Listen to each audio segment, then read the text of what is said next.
নমস্কার সকলকে। এটা আমার ২৫শে বৈশাখের সকালের ব্লগ। রবীন্দ্র জয়ন্তী সকালটা শুরু হয়েছিল একটি প্রভাতী অনুষ্ঠানের মধ্যে দিয়ে। সেই অনুষ্ঠানে আমি অ্যাঙ্কারিং করি এবং অবশ্যই আমার ডান্স পারফরমেন্সও ছিল। তো এই ছোট্ট ব্লগটিতে আমি আমার সেই পারফরমেন্স এবং অ্যাঙ্কারিংয়ের কিছু পার্ট শেয়ার করছি। কেমন লাগলো সবাই অবশ্যই জানাবেন। ২৫শে বৈশাখ আমাদের চির নতুন হয়ে ওঠার ডাক। এবারও তার ব্যতিক্রম নয়।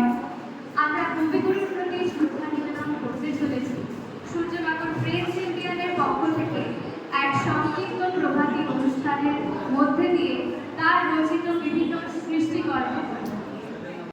কৃষের সুন্দর আবৃত্তি অনুষ্ঠানের পর এবার আমরা শুনতে চলেছি অর্গানে রবীন্দ্রসঙ্গীত সুর। অর্গানে রবীন্দ্রসঙ্গীত সুর বাজাতে আসছে দিশান দে। দিশানকে অনুরোধ করবো মঞ্চে উপস্থিত হওয়ার জন্য।